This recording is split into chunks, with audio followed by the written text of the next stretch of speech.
Thank you for joining us for the May GATE Equity webinar, where we explore topics related to equity and graduation success. This webinar is being recorded and the video will be posted with captions later this month, so stay tuned for those recordings. The PowerPoint is posted under today's date in the archive section, GATE Equity webinar page on OSPI's website if you want to follow along. Also, we'd like to ask that you use the questions box for questions. If you want to respond to things that are happening in the show for conversational purposes, please use a chat. That way we can more easily respond to you and make sure that we get back to those questions. It helps us monitor them. Today's topic is the power of art to engage. This topic was chosen because May is Arts Education Month in Washington, and some new research has come out of the National Dropout Prevention Center that caught our attention.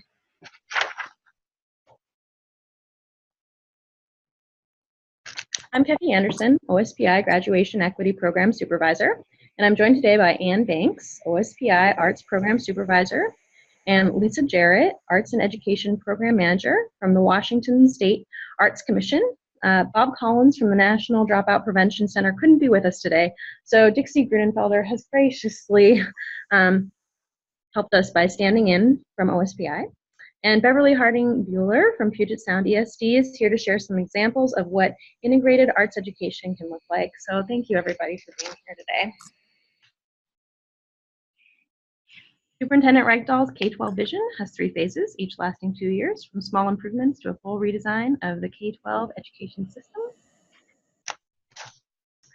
And OSPI's values are guiding our work, including ensuring equity, collaboration, and service, achieving excellence through continuous improvement, and focusing on the whole child.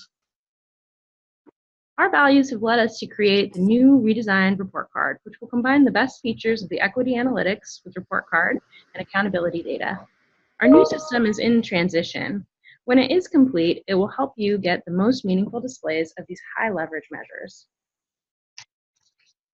Our goals for today are to get you information on what's happening at OSPI, to give you an overview of the National Dropout Prevention Center's The Power of Art to Engage results, and then we'll hear about art's impact in Puget Sound ESD and the great work they are doing to implement these recommendations with social, emotional, and trauma-informed art-infused education.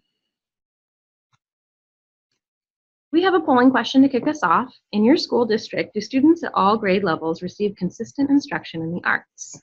So I'm going to put up that poll, and you guys can answer that question. Okay, so as you can see, not all students gave that answer to that first question. That's very interesting. And to close the polls, let's see. Oh, okay. And we're going to have Ann and Lisa tell us a little bit more about Washington's Arts Education Program. Hi, everyone. This is Ann Banks, Program Supervisor for the Arts at OSPI. And I'm delighted to share that in Washington State, we have strong laws and policies concerning the arts. As you can see from this slide, the arts are defined as a core subject in Washington and at the national level, and include our arts disciplines of dance, media arts, music, theater, and visual arts. We have learning standards for the arts for each of those disciplines, and they were adopted in March of 2017. They are based on the National Core Art Standards with additional content added by our Washington State educators. We have assessments for the arts in dance, music, theater, and visual arts, and we're working on developing assessments for media arts. We have graduation requirements for the arts, and for the class of 2019, that's going from 1 credit to 2 credits. Our universities in our states have arts endorsements for the different disciplines. And in addition to that, we have strong model arts programs throughout the state. So we do have some differences sometimes between policy and practice, but we have some wonderful programs throughout the state. And I'd be happy to share more with those if you if you contact me or need ideas. Now I'm going to turn it to Lisa Jarrett from the Washington State Arts Commission. Good morning. This is Lisa Jarrett. So in this webinar, we're going to hear a lot about the whys of arts education and how the arts correlates with overall student success. So to set up a little bit of a frame of some of the things that we're going to hear more about today, we're talking about things like social emotional learning. We're talking about language acquisition and literacy development, which is important for all students and can have a profound impact for students who are English language learners learning through the arts. We're talking about 21st century skills and habits of mind. We refer to the 4 C's of 21st century skills of creativity, collaboration, communication, and critical thinking. These are all things that are not unique to the arts, but the arts happen to do an excellent job of helping students develop these skills, and they're transferable. And we also know from research that arts learning is correlated with persistence and a growth mindset and increases in civic engagement. Also, I'd like to share with you that there is another strong research study in addition to the arts and dropout prevention that we're focusing on today, and that is the arts and achievement with at-risk students. And this is findings from 4 longitudinal studies.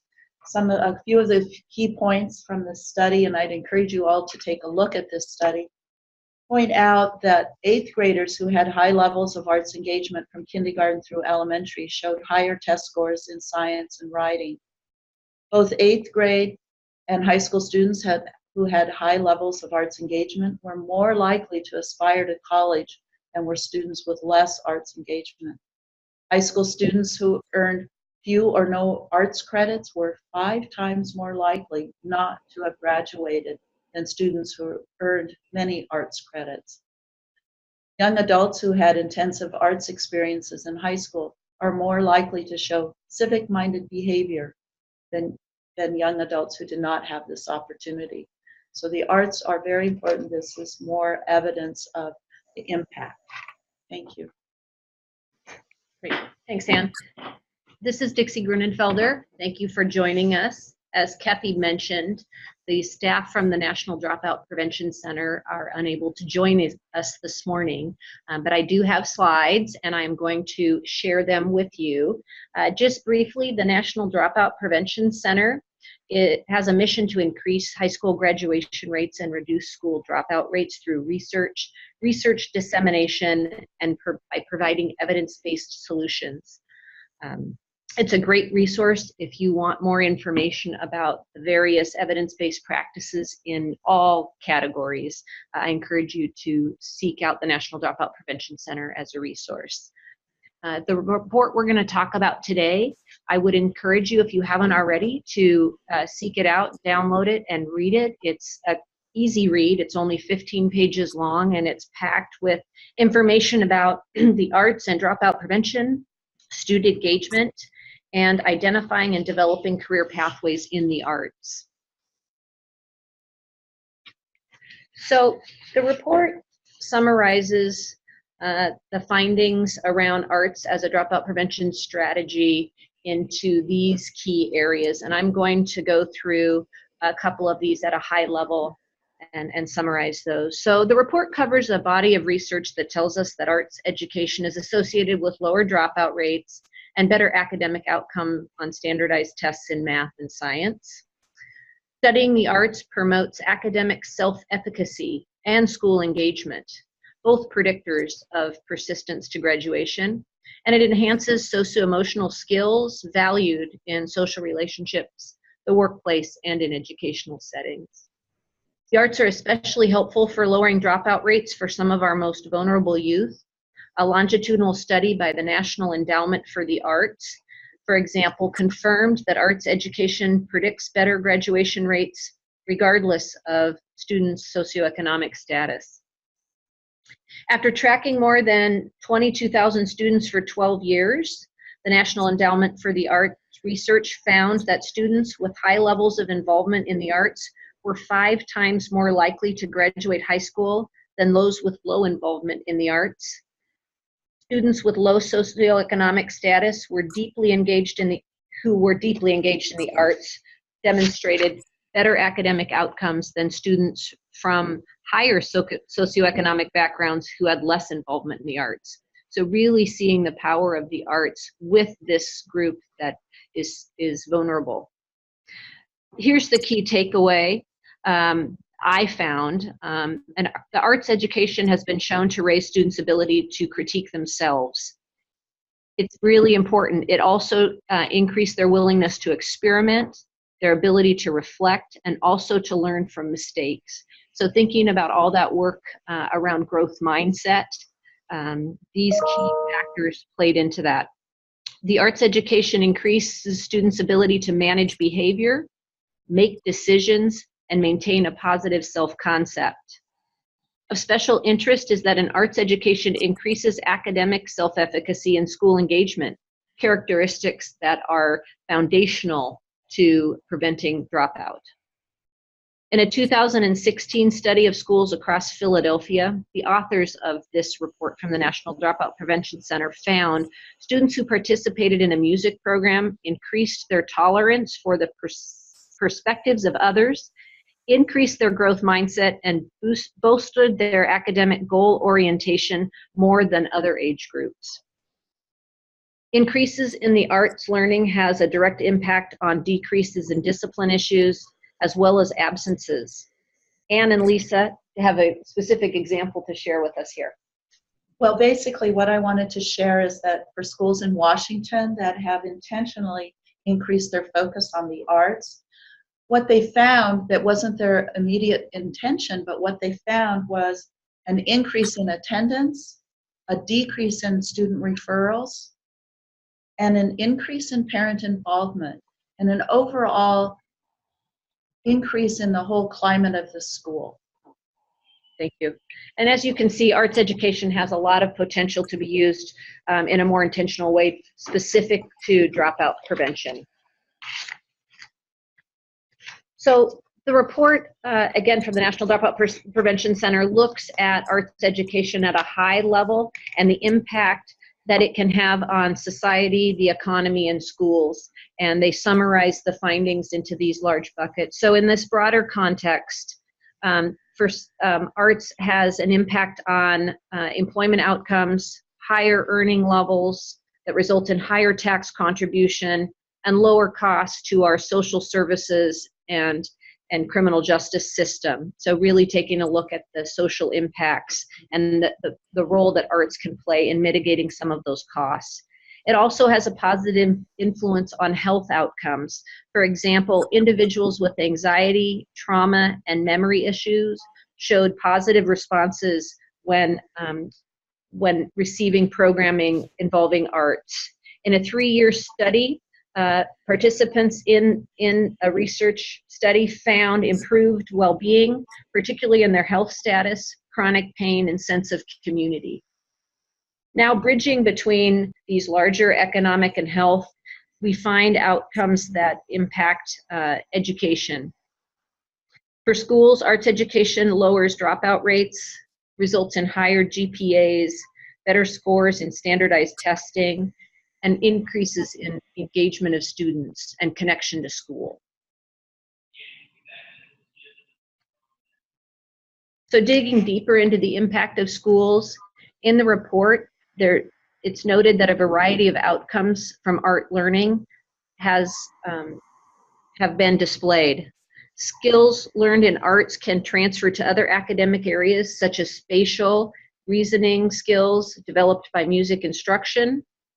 Students in high-quality arts classes demonstrate motivation and engagement, including around heightened educational aspiration and intellectual risk-taking. Being able to think critically, habits of mind and creative thinking, and to deal with ambiguity and complexity was seen at a heightened level, as well as social competencies, including teamwork skills and social tolerance. All these skills and habits are increasingly important to our fast-paced world, and they are all well supported by learning in and through the arts. So this is a fun slide, and it's from New York City. So in a nutshell, what this graph shows that's displayed in the report is that there are clear career pathways and knowledge of opportunities for all students. And not all students who enjoy arts will become artists. However, formal pathways to employment haven't been well articulated for those who are interested in an arts career. There are a lot of job possibilities where arts are an asset, however. And again, this picture is from New York City artists, and take a look at how the art education translated into their work. Some good news here is that obviously, in looking at where these individuals landed, is that art skills tend to become technical skills that are transferable to other disciplines such as marketing, engineering, production, design, data visualization, architecture, metal casting, construction, journalism, and many more.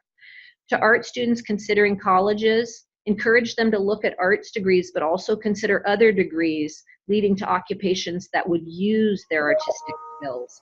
If students want a bachelor's degree in arts, for example, encourage them to do so in an institution where they could double major and look for applying their degree and their courses of study, or attain the prerequisites at a master's degree level in an applied discipline. You can help them follow their dreams in an educated and informed manner that expands, does not narrow, their options. So here are the 15 effective strategies for dropout prevention as outlined by the National Dropout Prevention Center. I'm not going to cover all of them, but I do want to draw our attention to a couple of them this morning. I think the importance of taking a systematic approach to arts education cannot be understated. First, states and districts must coordinate arts education funding, programs, pedagogy, and research so that we can understand and take advantage of its value to prevent student dropout and promote graduation. All these efforts must span grade levels and start early.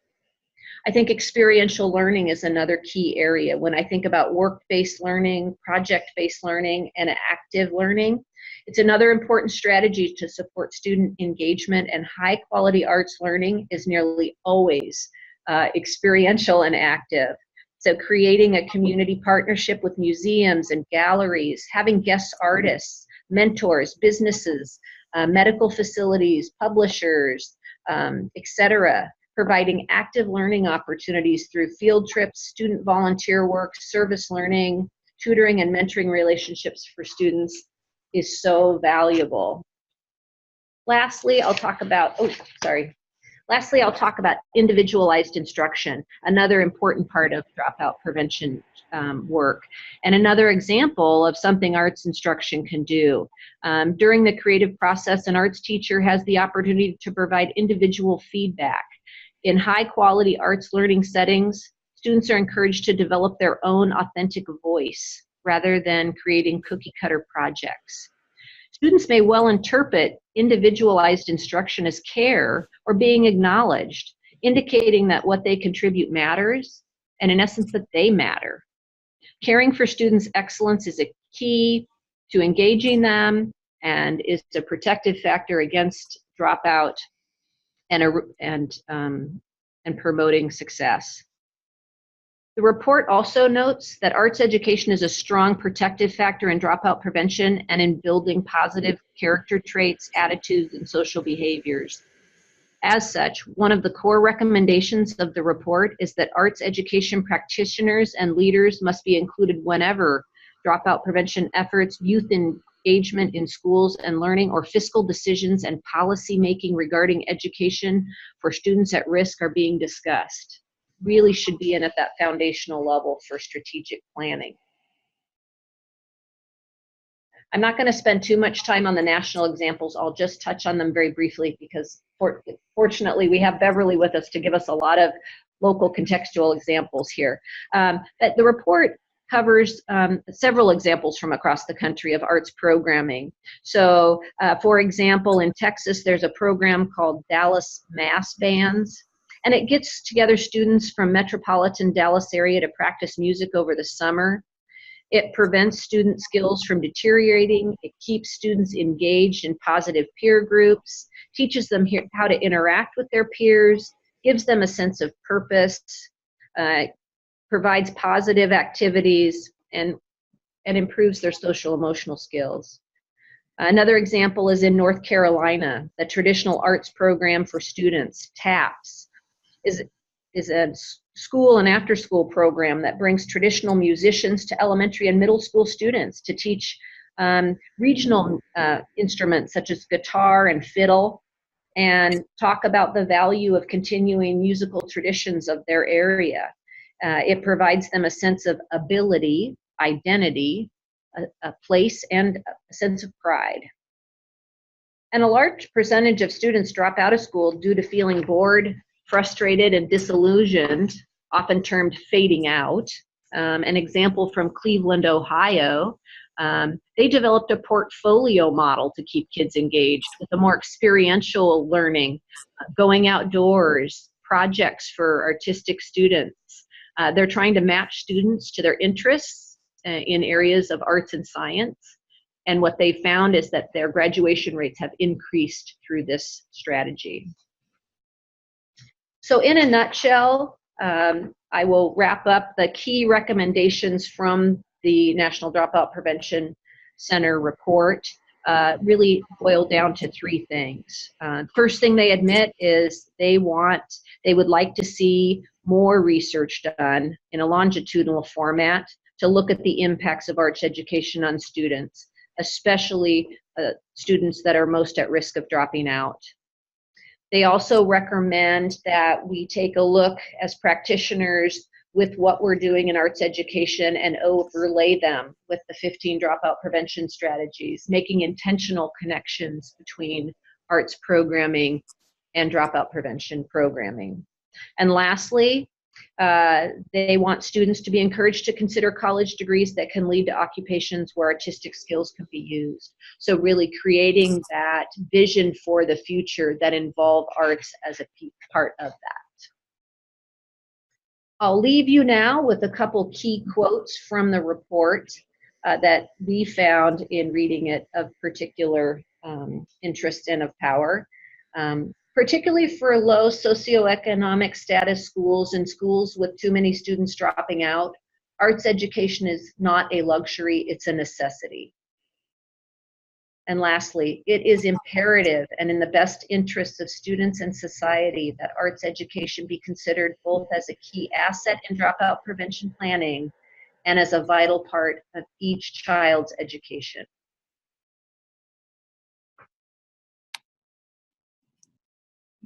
So next we have a poll. We do. Cool. I'll read it very quickly and then I'll turn it over to Kefi. Oh, now I see polling results. Yeah. I can't read the question. Oh, in your school district, are the arts included in your school improvement plan? Thinking about making that intentional connection between arts education and school improvement programming. Thanks, Dixie.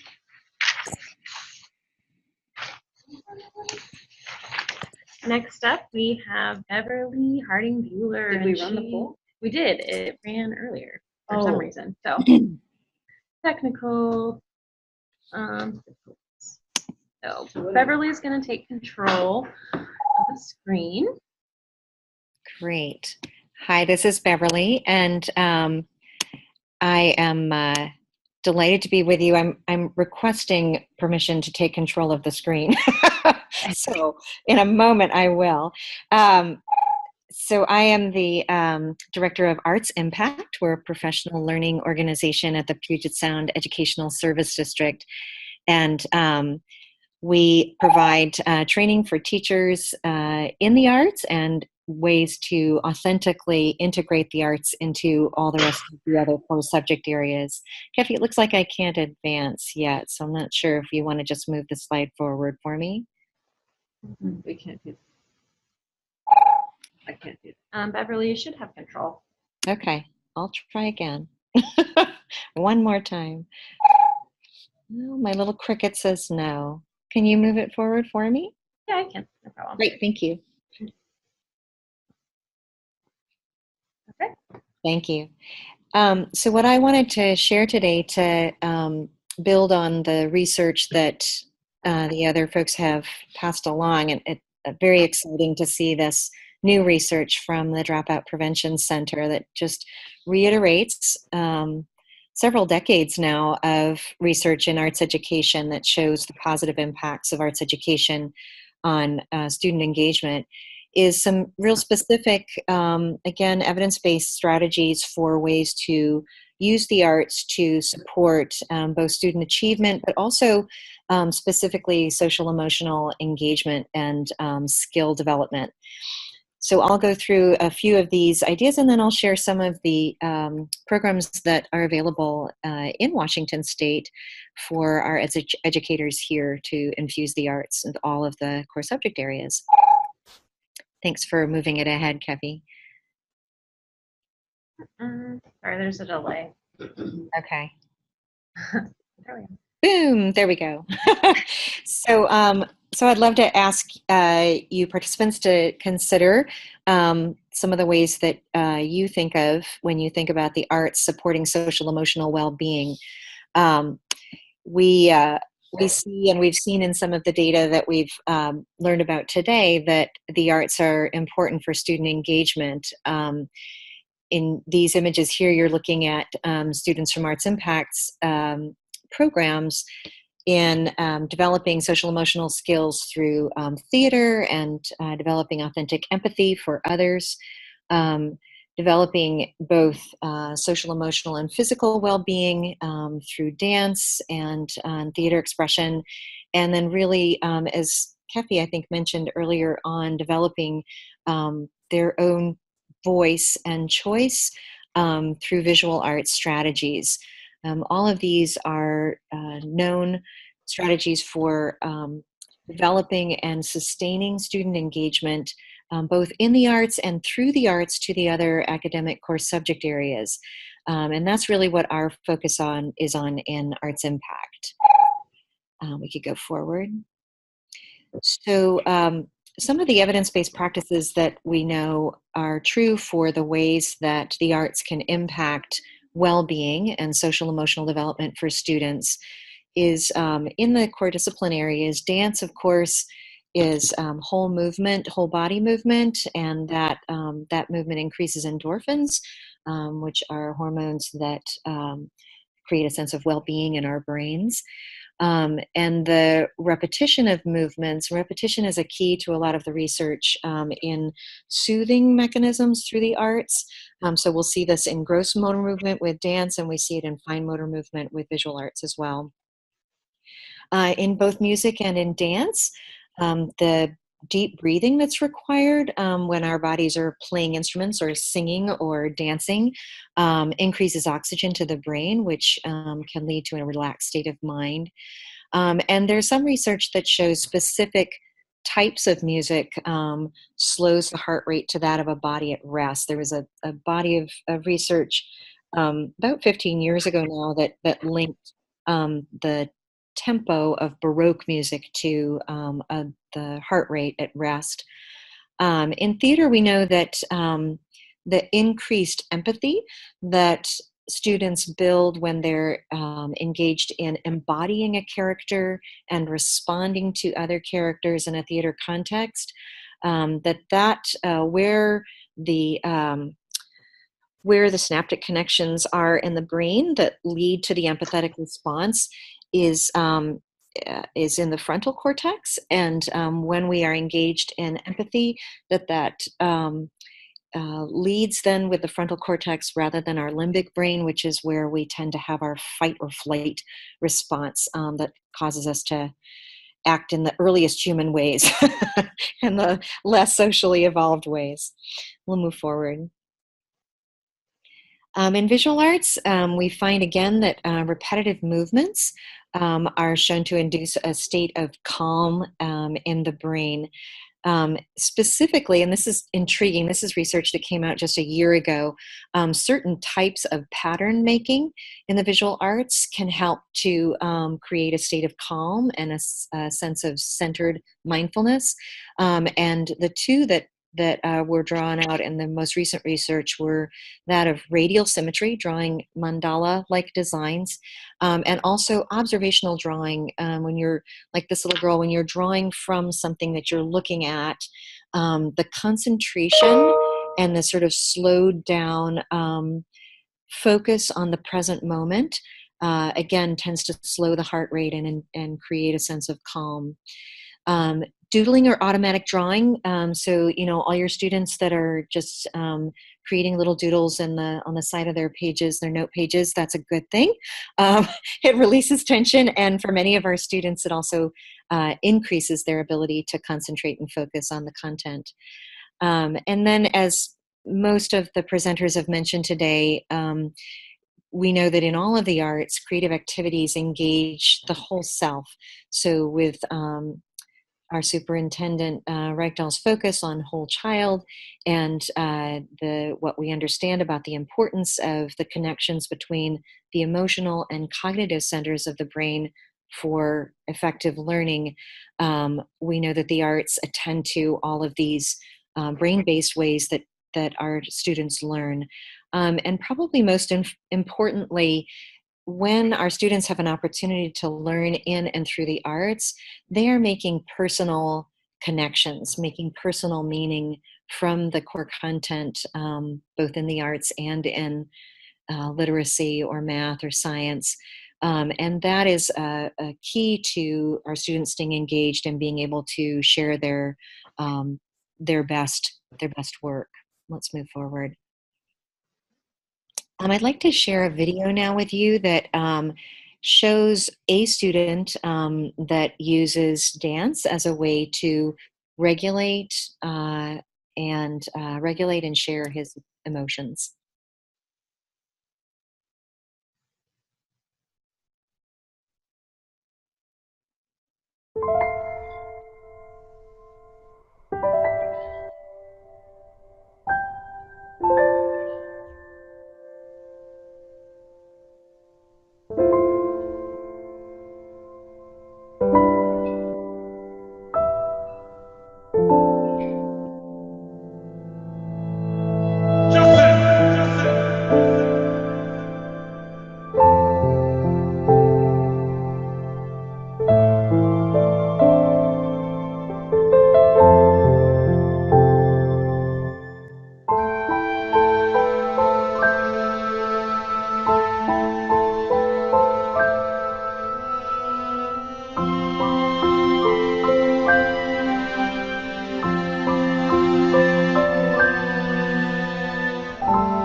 I am always so inspired by this video.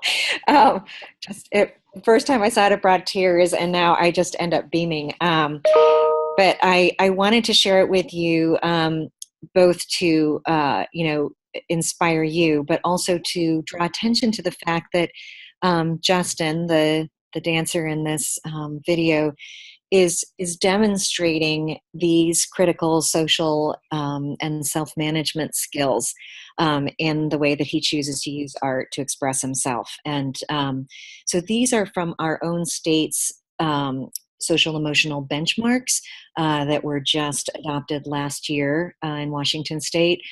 And what you notice there is that in Standard 2 and in Standard 5, we know that students, in order to be effective learners and effective people in their lives, need to be able to regulate their emotions. They need to be able to respond in social contexts and be able to express in appropriate ways, de-escalate stress, make positive problem solving decisions. And so this is a powerful place for the arts to live in our classrooms, is to give our students the skills to be able to use movement, use visual arts, use theater, use music, use media arts, which is, of course, this is a great example of, too, a short film, to express and regulate their emotions and manage them. Next slide, please. We see this too even in analyzing works of art. So one of the cornerstones of Arts Impact's work is to teach teachers how to lead students in authentic analysis of works of art and performance. And so if you look at the image of to the left, this is created by a professional artist, but we use this with middle school students to ask them to engage in a culturally responsive analysis of what's going on in this picture and how do you know and what more can you find. These are the 3 questions of visual thinking strategies. And what we're focused on oftentimes when we're analyzing a work of art like this that has so many layers of meaning and embedded emotion is to think about, ask students to really reflect on social awareness and how it is they can articulate and analyze the expression on the sitter's face, what her garb and the context and the setting and this blow up deer that's behind her, how that informs the emotion that and the meaning, therefore, that the piece has to impart. So by giving our students opportunities to practice articulating and expressing their social emotional understanding of complex texts, in this case, it's a work of visual art that's the text. We give them the opportunity to practice those social emotional skills of self-awareness and social awareness that they need in order to be successful in school and beyond. The next, please. And Arts Impact has had an opportunity to, I think maybe one more click, Kathy will bring up the other bullet points, or maybe not. Yep, yay. Arts Impact has had an opportunity to work in partnership with OSPI's Arts Department and also the Migrant Education Department, as well as the Centrum Center for the Arts in Port Townsend, to offer now a 3rd year in a program targeted towards middle school youth whose families are migrant workers in the state of Washington. And one of our goals in that project, so that the students participate in a week-long summer arts camp, which helps to bridge academically their learning over the summer, and also really develop strong social, emotional, and academic skills. And among those social emotional skills are these 3: attachment, self-regulation, and cognitive skills and competencies, and their sense of confidence in those skills and competencies. During the school year, Arts Impact supports the teachers of the middle school students in providing ongoing opportunities, arts infused with literacy, arts infused with STEM, arts infused with math, to allow the students opportunities to continue to build those capabilities throughout the school year. And we've seen some kind of amazing results to come out of this 3-year project. It's called it's called Voices from the Fields. And I said native because we're about to begin another 3-year project where we're going to be targeting middle school students who are both of Native heritage and also qualify for migrant supports. And we're going to replicate the same program in that context. But what we've noticed is that in addition to improving academic outcomes and in both the arts and in the other core subject areas, the students in the Voices from the Fields project have developed deep bonds both with each other and with the arts teachers that are leading the instruction in the Voices from the Field Arts Academy, and with their academic teachers when the students have had opportunities to show aspects of who they are, to really have authentic voice and choice in their classrooms in ways that they've never had before.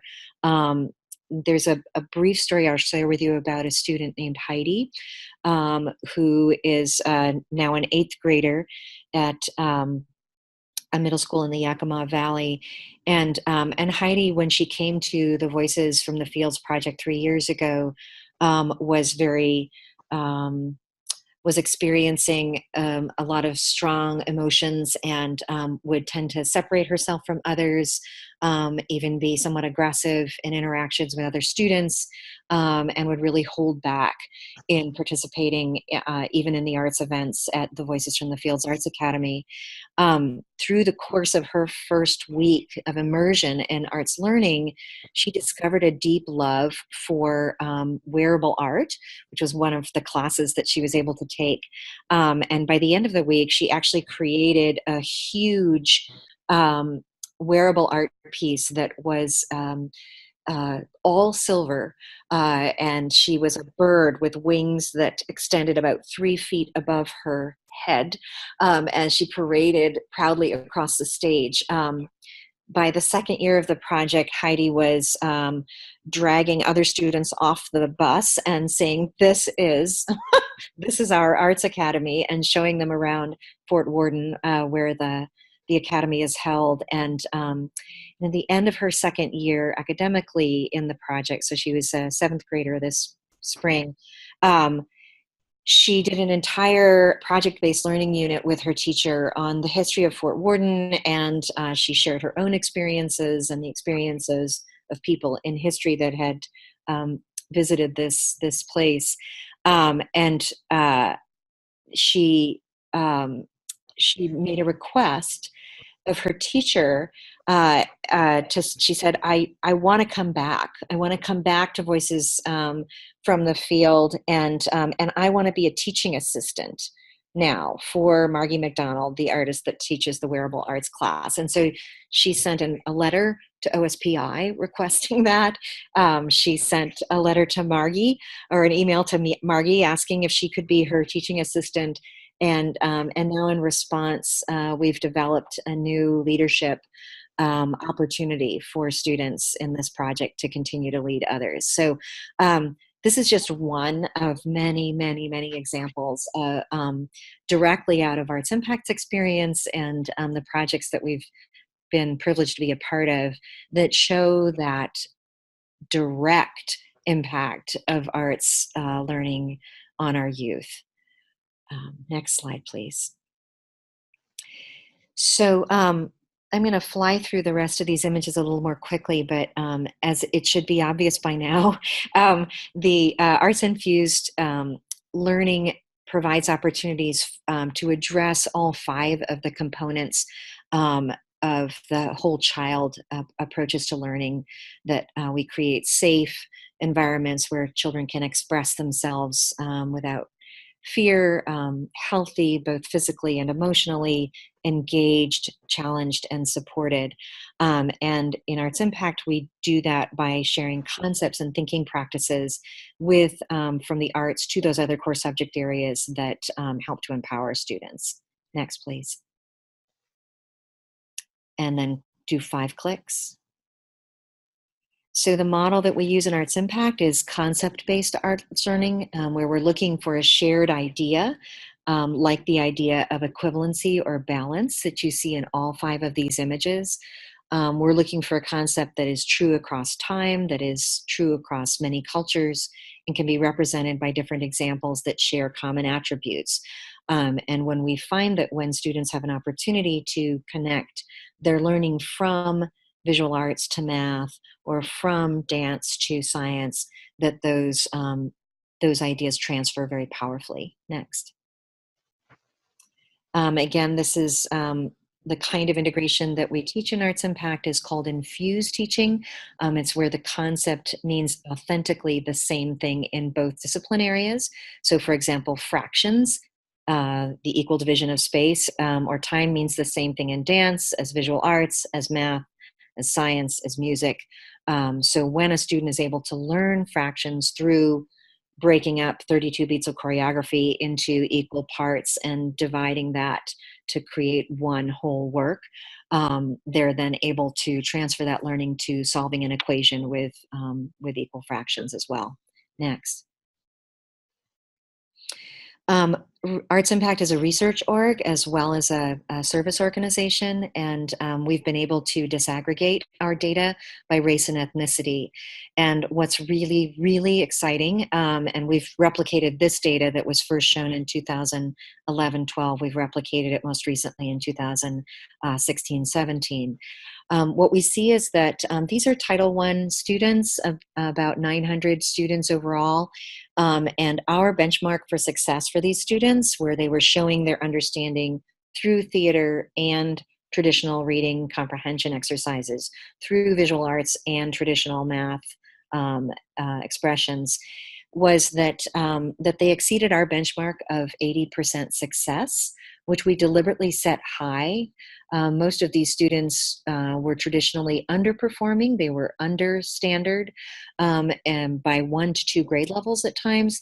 This was not only meeting but exceeding their grade level expectations. But the most exciting point to notice is that there is no statistically significant difference between 87 and 96%. So the blue line represents Asian American students, the yellow line African American, the green line Latinx, the blue line white students, and the purple line is students that identified as multiracial, Pacific Islander, and Native American. And they were combined because they were a small N, a small group of students. So what we see essentially is that the achievement/opportunity gap is closed. It's huge when students have an opportunity to learn in and through the art. Next slide, please. I'm just going to very briefly go through some of the other kinds of competencies that the arts teach. Lisa mentioned at the beginning of this webinar that there are 21st century skills that we now know through research are critical to student success academically and to dropout prevention and graduation completion, as well as going on to post-secondary options. So these, we'll just go quickly through these 21st century skills of creative thinking and critical thinking.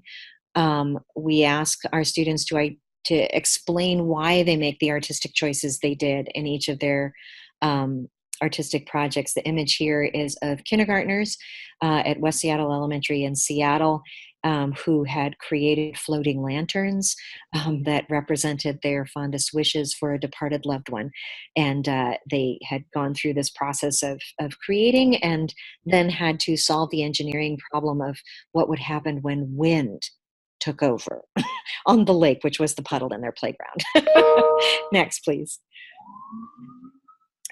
We teach effective communication in the arts, how to actively listen and respond, how to express ideas like Justin, the young dancer, did, physically, visually, verbally, and how to respond to others, how to take feedback and be able to listen to that feedback and respond in a proactive and thoughtful way.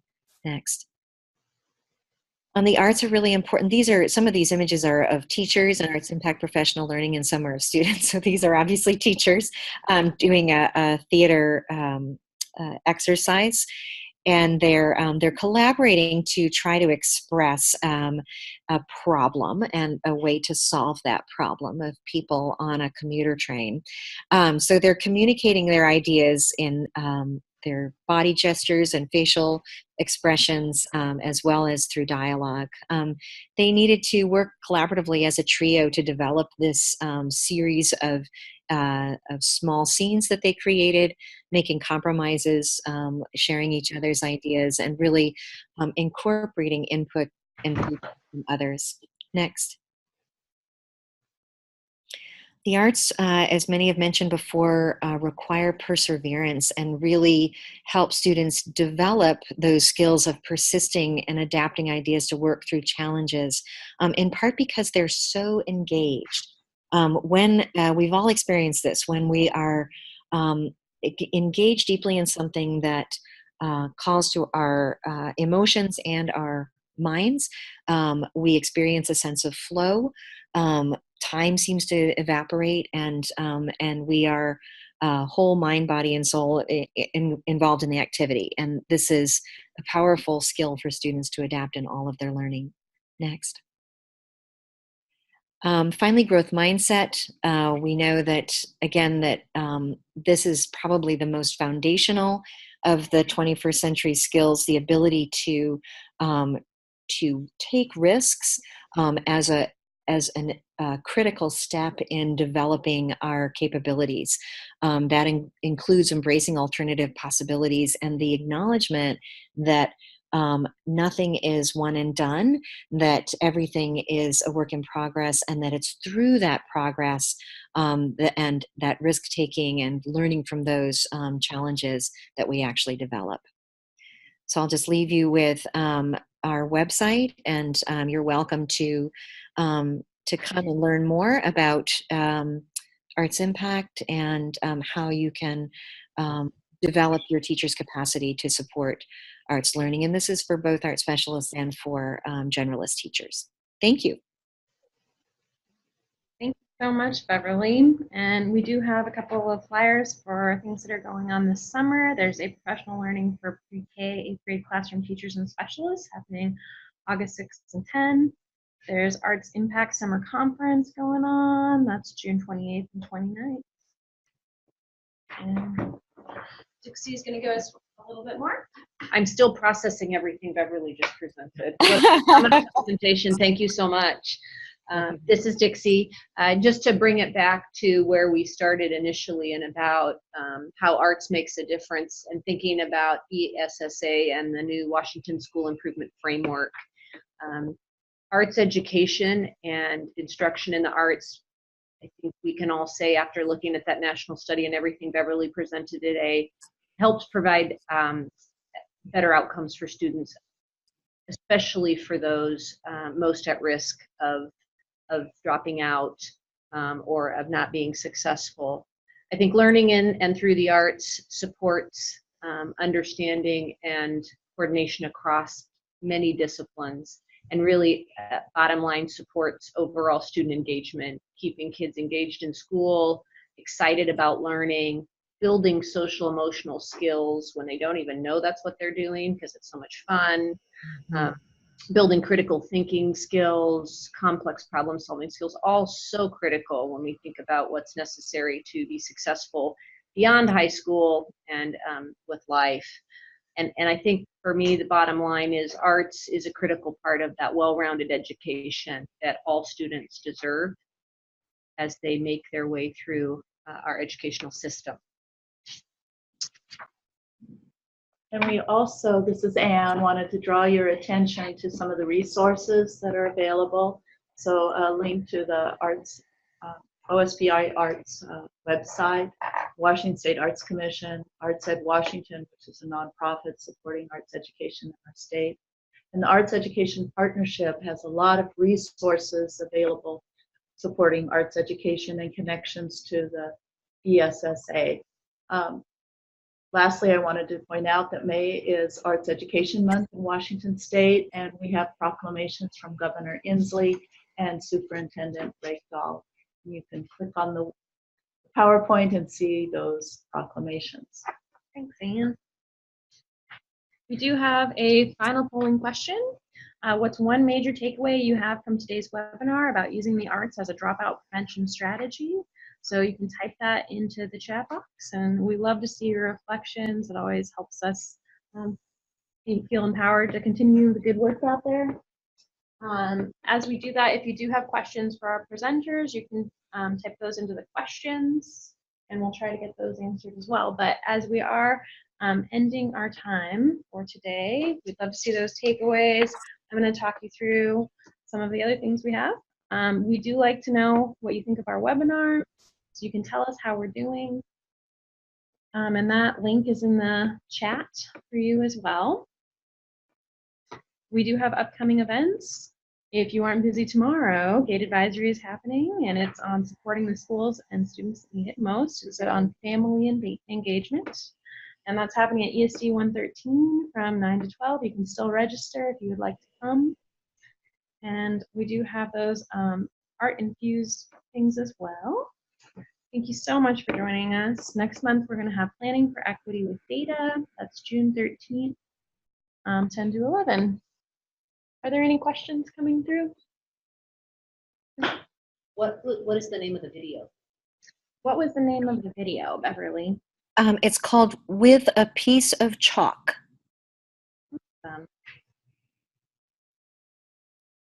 And the young man is now a teen that was performing in that, and he has continued to dance around the globe. You'd not be surprised to know now. Yeah, very talented. Yes, exciting. Amazing dance. All right, well, I think we're going to wrap up our webinar for today. Thank you so much for joining us. Thank you to our presenters. You're so knowledgeable. What great information. Thank you.